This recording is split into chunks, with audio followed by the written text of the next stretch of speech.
पिछली वीडियो में हमने देखा था संधि का बेसिक नॉलेज, जिसमें हमने संधि के स्वर संधि के कुछ भेद देखे थे। उन्हीं भेदों में से पहला भेद है यण संधि। यण संधि में देखिए हमने पहले सूत्र देखा था इको यणची। इको यणची क्या कहता है कि एच या स्वर परे होने पर, परे मतलब प्लस के बाद होने पर इक के स्थान पर यण प्रत्याहार हो जाएगा। इसका मतलब क्या है, देखो एच यानी कि स्वर परे होने पर, परे का मतलब है प्लस के जस्ट बाद कोई ना कोई स्वर हो, ठीक है। प्लस के जस्ट बाद कोई ना कोई स्वर हो तब हमें इक के स्थान पर यण वर्ण ला देना है। इक कौन से वर्ण हैं और यण कौन से वर्ण हैं, तो देखिए इक वर्ण ये हैं ई उ री और ली, ये हैं इक वर्ण। यण वर्ण कौन से हैं, य व र और ल, ये है यण वर्ण। तो ये क्या कह रहा है सूत्र कि स्वर परे होने पर यानी प्लस के जस्ट बाद होने पर, यहाँ पे जब हम विग्रह करते हैं तो प्लस के जस्ट बाद कोई ना कोई स्वर होने पर इक के स्थान पर, पहले वाले इक के स्थान पर यण बना दो। इक कौन से हैं, ई यानी ई या ई होने पर इसको हम य बना देंगे। उ या उ होने पर उसे हम व बना देंगे। री या री होने पर हम उसे र बना देंगे। ली होने पर हम उसे ल बना देंगे। तो इस प्रकार होगा इक के स्थान पर यण वर्ण। आगे उदाहरण है यहाँ पे अति प्लस उत्तम। तो प्लस के जस्ट बाद में यहाँ क्या है, उ, जो कि क्या है, एक स्वर है। तो हमें सूत्र में बता रखा है कि प्लस के परे या प्लस के जस्ट बाद क्या हो, जब कोई भी स्वर हो तब हमें क्या करना है, प्लस के पहले वाले इक वर्ण को यण बना दो। इक वर्ण में क्या है, ई उ री और ली। तो इसमें ई को हमें बनाना है य, यहाँ पे हमने पढ़ा था ई को बनाना है य, ठीक है। तो इसको कैसे लिखेंगे, यहाँ पे मैंने लिखा ए। अब देखिए तय जो है, मैंने पहले बताया था वर्ण ज्ञान में कि किसी भी वर्ण में से जब कोई स्वर निकल जाता है तो वो वर्ण आधा रह जाता है।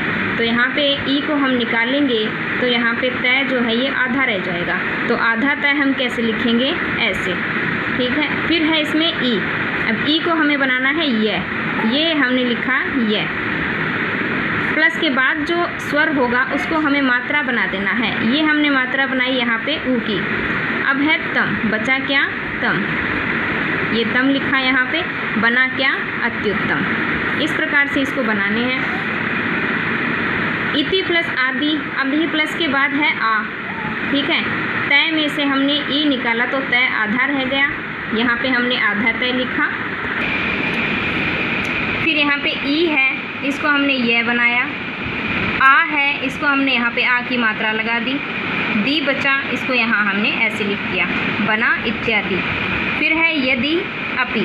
यदि अपि में देखिए प्लस के जस्ट बाद स्वर है ही, तो हमें प्लस के पहले वाले इक वर्ण को यण बनाना है, यानी ई को ये बनाना है। तो द और ये मिलकर के बनता है द्य, जिसको हम ऐसे लिखते हैं। ये विद्यार्थी, विद्यालय, ये शब्द लिखने में यूज़ में लिया जाता है द्य। तो यदि अपि, ई को हमने ये बनाया, द आधा है, आधा द और ये मिलकर के बना द्य। तो यद्यपि, इसमें देखिए ए की मात्रा ऑटोमेटिक लगी हुई है, तो पी ये हमने ऐसे लिख दिया, यद्यपि। फिर देखिए इति प्लस अत्र, प्लस के बाद स्वर है ही, इसको हमें मात्रा में जोड़ना है। अब ई तय आधा यहाँ पे लिखा। फिर है ई को हमने यहाँ यह बनाया। फिर है त्र, बना इत्यत्र। फिर है प्रति एकम, प्रति में प्र लिखा जाएगा पूरा।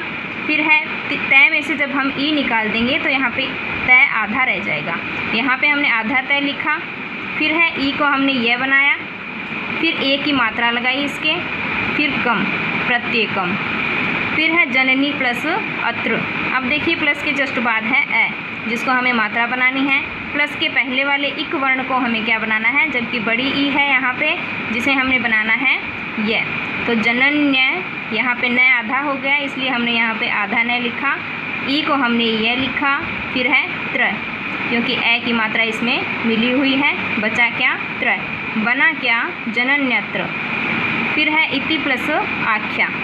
प्लस के बाद क्या है, कोई ना कोई स्वर है। अब स्वर है तो हमें इक को यण बनाना है। प्लस के पहले इक कौन सा है, ई को बनाया ये, तो ई तय आधा, फिर य में आ की मात्रा लगाई, इत्याख्या।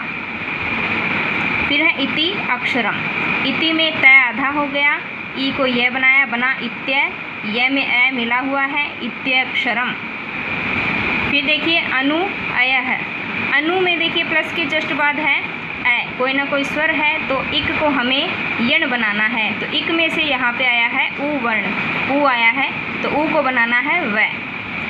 तो ए न को हमने आधा बनाया क्योंकि इसमें से हमने इसको व बना दिया, जो उ की मात्रा है इसको हमने व बना दिया, तो ये आधा बच गया न, ए आधा न, फिर उ को बनाया व, फिर बचा ये है, क्योंकि ए इसमें मिल चुका है इसलिए यहाँ पे हमने पूरा व लिख रखा है, वरना हलंत वाला आता। ठीक है, आगे देखिए अन्वय के बाद सु प्लस आगतम। सु में उ को हमने बनाया व, तो स हो गया आधा, स आधा हुआ, उ को हमने व बनाया, व के आ की मात्रा लगाई, बचा गतम, बना क्या स्वागतम।